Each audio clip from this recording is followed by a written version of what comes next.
फॉस्फरसच्या कमतरतेमुळे पानांमध्ये फिकट निळसर छटा दिसून येतात. मुळांमध्ये फांद्यांमध्ये जीव नसल्यासारखे वाटते. पानांमधला जो हिरवटपणा असतो तो कमी होऊन तिथे निळसर छटा आल्यामुळे प्रकाशसंश्लेषणाची क्रिया मंदावते. रोपाची मुळं कमजोर झाल्यामुळे ती मातीमधून त्यांना आवश्यक असलेली पोषक तत्व शोषून घेऊ शकत नाहीत. रोपाला आवश्यक असलेले अन्नद्रव्य म्हणजेच जेव्हा रोप मातीमधून आपल्या संपूर्ण वाढीसाठी मातीमधून अन्नद्रव्य शोषून घेतो त्यावेळेला त्या अन्नामधून रोपाला आवश्यक असणारी पोषक तत्व मिळतात. पण जेव्हा रोपाची मुळं कमजोर होतात त्यावेळेला ती मातीमधून हे अन्न शोषून घेऊ शकत नाही आणि यामुळे रोपांना त्याच्या वाढीसाठी आवश्यक असणारी पोषक तत्व मिळत नाहीत. अशा वेळेला फॉस्फरसच्या कमतरतेमुळे आपल्या रोपाची वाढ खुंटू शकते. यासाठी 16 पोषक तत्वांविषयी माहिती करून घेताना आपण रोपाला प्रथम पोषक तत्वांपैकी फॉस्फरस व्यवस्थित मिळावा म्हणून मातीमध्ये बोनमील किंवा रॉक फॉस्फेट मिसळावा हे जाणून घेतले. या आधीच्या व्हिडिओच्या माध्यमातून आपण बोनमीलविषयी माहिती करून घेतलेले आहे. कारण बोनमील आणि रॉक फॉस्फेट ही फॉस्फरसची 2 मुख्य स्रोत असलेली खतं आहेत. बोनमीलला उत्तम पर्याय म्हणून आपण रॉक फॉस्फेटचा वापर करू शकतो. कारण बोनमील हे मृत प्राण्यांच्या आणि पक्ष्यांच्या हाडांवर एक विशिष्ट शास्त्रीय प्रोसेस करून बनवलेले खत आहे. यामुळे काही जणांना हे वापरू नये असेही वाटू शकते. कारण बोनमील बनवताना मृत प्राण्यांमध्ये बकरा, गाय, बैल, मेंढा, कुत्रा या प्राण्यांपासून थेट कबुतरापर्यंतच्या सगळ्याच मृत प्राण्यांचा आणि पक्ष्यांचा समावेश होतो. जेव्हा हे प्राणी किंवा पक्षी मृत होतात तेव्हा त्यांच्या हाडावर एक विशिष्ट प्रोसेस करून ते निर्जंतुक करून बोनमील बनवले जाते. आणि म्हणूनच बोनमीलला आपण आपल्या हाताने कधीही स्पर्श करायचा नसतो. बोनमील आपल्याला दोन प्रकारामध्ये मिळते. आता हे माझ्याकडे असे जाडे भरडे स्वरूपाचे बोनमील आहे, पण पावडर फॉर्ममधलंही बोनमील आपल्याला मिळते. बोनमील आपण खतांच्या दुकानातून किंवा अगदी ऑनलाईनही खरेदी करू शकतो. बोनमीलचा वापर अगदी तो पावडर फॉर्ममध्ये जर असेल तर त्याचा वापर करताना आपल्या रोपांच्या मातीमध्ये बोनमील मिसळताना नाकातोंडाला एखादा सुती कपडा वापरून मगच त्याचा वापर आपण आपल्या रोपांसाठी करायचा असतो. कारण जर जे प्राणी किंवा पक्ष्यांच्या हाडापासून हे बोनमील बनवलेले आहेत त्यांना जर कुठला आजार झालेला असेल तर त्याचा त्रास आपल्यालाही होऊ शकतो. आणि यामुळेच बोनमीलला उत्तम पर्याय म्हणून आपण रॉक फॉस्फेटचा वापर करू शकतो. फॉस्फरसच्या कमतरतेमुळे आपली रोपं नीट व्यवस्थित तग धरून उभी राहू शकत नाहीत. काही वेळेला ती कलंडल्यासारखी दिसतात. अशा वेळेला आपण जर मातीमध्ये रॉक फॉस्फेट मिसळले तर आपल्या रोपाला योग्य प्रमाणात फॉस्फरस मिळण्यास मदत मिळते. बियांपासून जेव्हा इवली रोपं तयार होतात तेव्हा त्यांच्या मुळांमध्ये त्यांना येणाऱ्या नवीन फुटव्यांमध्ये ताकद येण्यासाठी तसेच रोपाला भरपूर प्रमाणात फुलं येण्यासाठी व या फुलांचे रूपांतर फळांमध्ये होण्यासाठी प्रकाशसंश्लेषणाची क्रिया व्यवस्थित होण्यासाठी आपल्या रोपांना फॉस्फरसची आवश्यकता भासते. जर आपल्या रोपांना फॉस्फरस योग्य प्रमाणात मिळाला तर आपली रोपं सुदृढ होतात. मातीमधून रोपाच्या वाढीसाठी आवश्यक असलेली अन्नद्रव्य ती व्यवस्थित शोषून घेऊ शकतात. यासाठीच आपल्या रोपांना प्रथम पोषक तत्वापैकी नायट्रोजनची जितकी गरज भासते तितकीच फॉस्फरसचीही गरज भासते. आणि फॉस्फरस आपल्या रोपांना योग्य प्रमाणामध्ये मिळण्यासाठी मातीमध्ये रॉक फॉस्फेट मिसळणे आवश्यक असते. आपल्या रोपांना जर फॉस्फरस व्यवस्थित मिळाला तर ती मातीमधून त्यांच्या उत्तम वाढीसाठी आवश्यक असणारी अन्नद्रव्य व्यवस्थित शोषून घेऊ शकतात.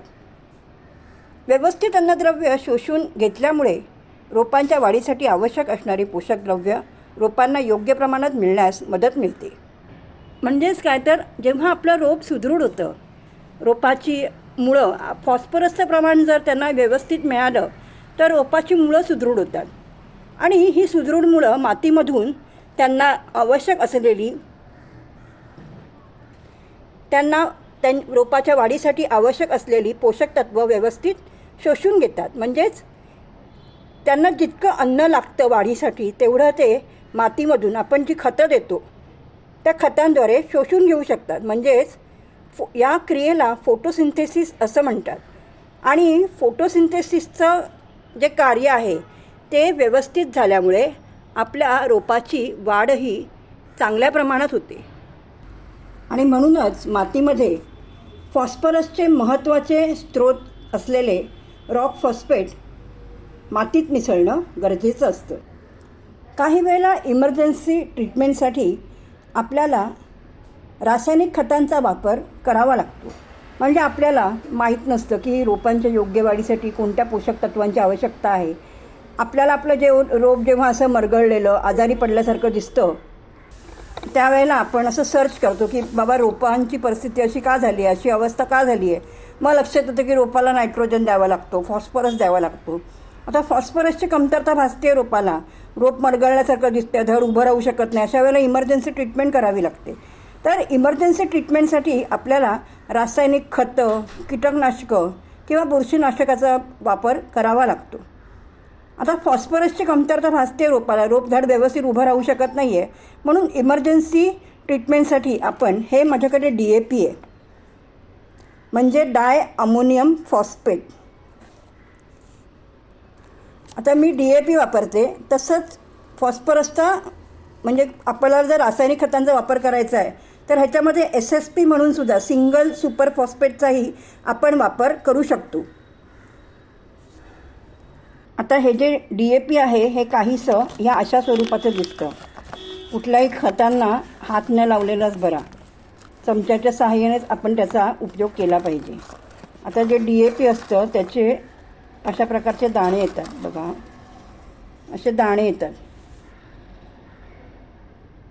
तर त्या स्वरूपामध्ये आपल्याला DAP मिळतं. इमर्जन्सी ट्रीटमेंटसाठी रासायनिक खतं वापरलेली केव्हाही योग्य, पण जास्तीत जास्त आपण रासायनिक खतं वापरणं टाळावं. आपल्या रोपांच्या उत्तम वाढीसाठी ऑर्गॅनिक खतांचा वापर करणं केव्हाही उत्तम.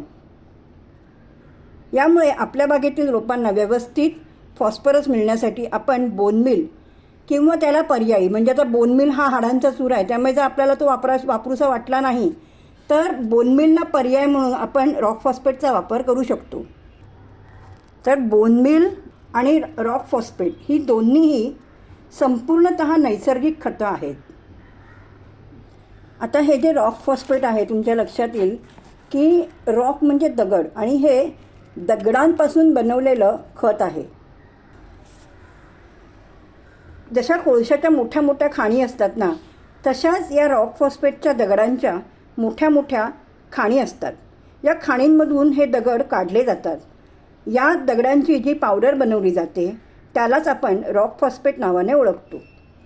रॉक फॉस्फेटमध्ये 15 ते 35% फॉस्फरस असतो. स्लो रिलीज फर्टिलायझर असल्यामुळे आपण जेव्हा मातीमध्ये हे मिसळतो त्यावेळेला आपल्या रोपांना फॉस्फरससोबत कॅल्शियम मिळण्यासही मदत मिळते.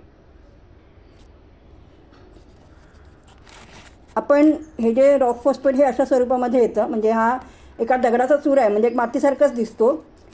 मी ऑनलाईनच खरेदी केलं आहे. मी तुम्हाला या आधीच्या व्हिडिओतही म्हटलं की मी फ्लिपकार्टवरूनच खरेदी करते.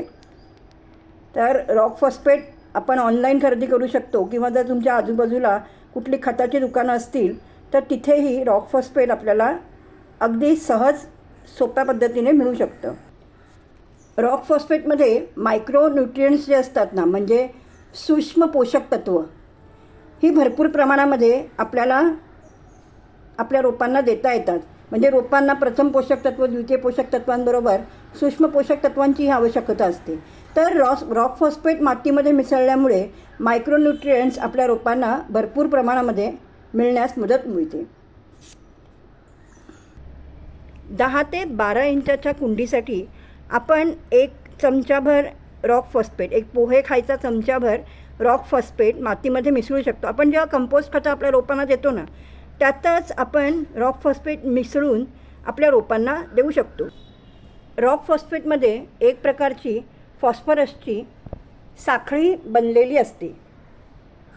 यामुळे मातीत देताना माती साधारण ओलसर करून मगच मातीमध्ये आपल्याला रॉक फॉस्फेट मिसळायचा असतो.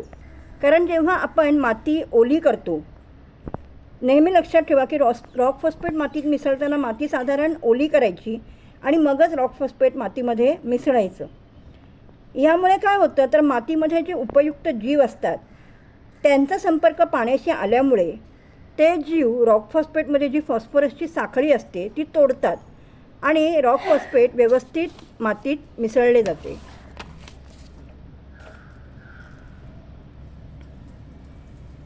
आणि रॉक फॉस्फेट व्यवस्थित मातीत मिसळल्यामुळे आपल्या रोपाची मुळं सहज आणि सोप्या पद्धतीने मातीमधून फॉस्फरस घेऊ शकतात.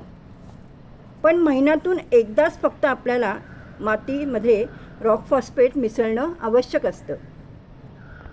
आता ही जी DAP, SSP सारखी जी खतं आहेत त्याचा वापर आपण डायरेक्ट मातीमध्ये करू शकतो. म्हणजे माती त्यावेळेला ओली करण्याची काही गरज भासत नाही. कारण ह्या रासायनिक खतांमध्ये रासायनिक क्रियेमुळे अगोदरच फॉस्फरसची जी साखळी असते, जी शृंखला असते ती तोडलेली असते. यामुळे ही जी रासायनिक खतं आहेत ही मातीमध्ये सहज मिसळतात. जसं रॉक फॉस्फेट कसं आहे की हे नैसर्गिक आहे, हे दगडाची पावडर आहे. तर ह्याला आपण मातीत मिसळताना त्याच्यामध्ये हे फॉस्फरसची एक साखळी तयार झालेली असते. तर माती ओली केल्याशिवाय आपण रॉक फॉस्फेट मातीमध्ये मिसळू शकत नाही. साधारण माती ओली करायची आणि मग रॉक फॉस्फेट मातीत मिसळल्यामुळे मातीतले जे उपयुक्त जीव असतात ते रॉक फॉस्फेटमधली जी फॉस्फरसची साखळी असते ना ती तोडतात आणि यामुळे रॉक फॉस्फेट मातीमध्ये सहज मिसळल्या गेल्यामुळे आपल्या रोपाची मुळं रॉक फॉस्फेट सहज शोषून घेतात. आणि ज्या वेळेला आपल्याला समजतं की फॉस्फरसची कमतरता भासली, आपलं रोप जे आहे ते व्यवस्थित तग धरून उभं राहू शकत नाही, तर अशा वेळेला फॉस्फरसची पूर्तता योग्य प्रमाणात झाल्यामुळे रोपामध्ये एक नवीन तजेला येतो. आपलं रोप अगदी तजेलदार दिसू लागतं. आता आपण रासायनिक खतं जास्त का वापरायची नाही? कारण रासायनिक खतामुळे काय होतं तर माती कडक होते. म्हणजे मातीतला तो भुसभुशीतपणा असतो तो तसाच कायम राहत नाही. माती कडक होते, मातीतलं आम्लाचं प्रमाण कमी होतं. आता तुम्हाला माहितीच आहे की फुलझाडं जे असतात यांना आम्लयुक्त माती भरपूर आवडते. पण जर रासायनिक खतं आपण जर जास्त प्रमाणामध्ये वापरली तर मातीतली जी आम्लता असते, जो आम्लीपणा असतो तो कमी होतो आणि माती अल्कलाईन होते. आणि अशी अल्कलाईन माती रोपाच्या वाढीसाठी योग्य नसते. त्यामुळे रासायनिक खतांपेक्षा केव्हाही ऑर्गॅनिक खतांचा वापर करणं फायदेशीर ठरतं. अपेक्षा करते आज दिलेली माहिती आपणा सर्वांना नक्कीच आवडली असेल. व्हिडिओ बघून झाल्यावर एक छोटीशी कमेंट करून मला प्रोत्साहित करा. माहिती आवडल्यास व्हिडिओला लाईक करायला विसरू नका. आणि ज्यांनी अजूनही चॅनलला सबस्क्राईब केले नसेल त्यांनी सबस्क्राईब करून शेजारी दिलेलं बेल आयकॉन आठवणीने क्लिक करा. थँक्यू.